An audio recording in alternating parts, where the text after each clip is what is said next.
Profes, I cannot believe that this little activity here got me through the first 45 minutes of my 90-minute block period. If you don't know me, my name is AC Quintero. I am an author of Comprehensible Input Novels. I'm also a teacher who loves to share ideas and strategies from my trenches to yours. So this activity that I literally came up with in maybe 5 minutes, we spent 45 minutes on this, and I want to just walk you through what I did. And just to be clear, this wasn't to waste time, but this was just the energy that you get from the kids the first couple days back, and you're doing an activity and you're like, okay, we're going to do this for 5 minutes, then we're going to switch, we're going to transition. And then you're like, why move on? Let's just add on. Let's just build. So that is exactly what I did. So I call this Quien Eres. I did a little presentation about myself. I had information about how long I worked at the school, levels of Spanish that I teach, 3 things that I like to do, and then I shared one interesting fact about myself. And that was that I went to 2 World Cup games in Mexico. I also talked a little bit about my pets. So as I presented that information to my students, now they're level 4, so they should totally understand everything that was on it. I always start with the low-hanging fruit in the beginning of the year. And this is really helpful to kind of just see where students are at. You're making them feel comfortable. They're like, oh my gosh, this is so comprehensible. I totally get it. So that's kind of how I started off. Now, I gave them this activity, which has sentence stems. And one of the reasons why I like doing activities like this on the first day is because it really provides those scaffolds, and students are not like, oh, I forgot how to say this. They're coming off a summer where there's probably some type of linguistic or language attrition. And so, I don't want to put too much pressure on them. So this was super easy to do. As a matter of fact, funny story, there was a student that was, she spoke a little bit of Spanish. She was supposed to be in Spanish 1, and she did this activity. She was talking to all the kids. And then when I finally took attendance, which I should have done at the beginning of the class. So if my attendance clerk is watching this, sorry, I did take attendance. She was like, I'm not on the list. I'm not on Google Classroom. So this was easy enough for that level student to do. Okay, so first thing I had them do, have them fill this out, and then they talked to, a partner, and it was like, oh my gosh, this is so easy. Let's move on. Well, second thing I had them do was they had to listen to their partner present, and then they had to ask 2 follow-up questions about the information that they had there. And that really made them think. They're like, oh my gosh, okay. So I'm like, yeah, you really have to listen. You have to hone in, okay? So after that, I had a few students present in class. They shared their follow-up questions.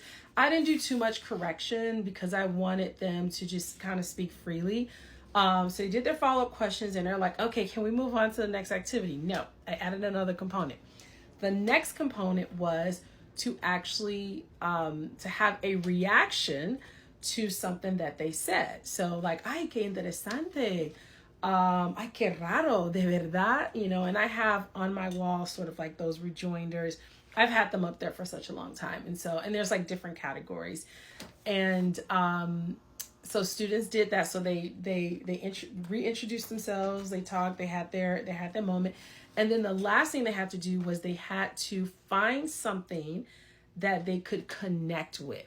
So if a kid said, oh, yo tengo 3 gatos, they could say, oh, yo tengo 2 gatos, or yo no tengo gatos, o me gustan los gatos, or something like that. And it was a lot of fun because, they're using the language, they're responding with that enthusiasm, they're having a reaction, they're also having a connection. And at the end of the day, we got to know each other a little bit better. The last activity that I did was I had them, so this is kind of how I printed it. I printed it like this. So I just cut it and did half sheets. So I'm saving paper. On the back, it was blank, and I had them number 1 through 5. And I had 5 volunteers share what they wrote here. And as they shared, the first thing we talked about was strategy. I was like, okay, so you have to write 5 things. You have to write 1 thing about each person. So 5 people shared. And I just walk them through, okay, what's the strategy you're going to use? And it's really interesting because it's kind of making them think. And they're like, what do you mean strategy? I'm like, well, You have to listen. You have to write information down. So what are you going to do?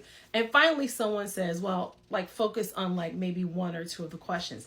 Exactly. So that's what we did. So I was like, okay, so figure out the question you want to focus on. And just for this particular activity, they could write the same thing for each student.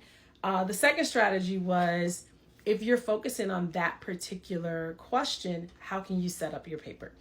And they're like, oh, okay, all right. So it really went well.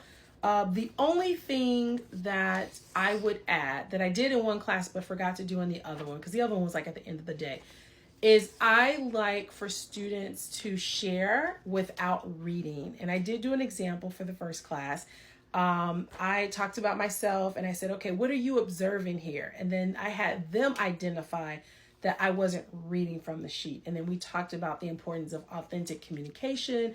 Like, it's okay to have like an index card to kind of glance down. Sometimes that's totally natural, but we want to shoot for natural and authentic conversation. So all in all, this went well. I'm going to try to put it together in a little link if you want it. But I mean, there's like, you can just come up with, the questions that you want kids to answer. They may not be the same as mine, but it was just like, my name, what year my favorite app is, and they have to explain why, and then they have to give one interesting fact about themselves. So I hope that this is helpful.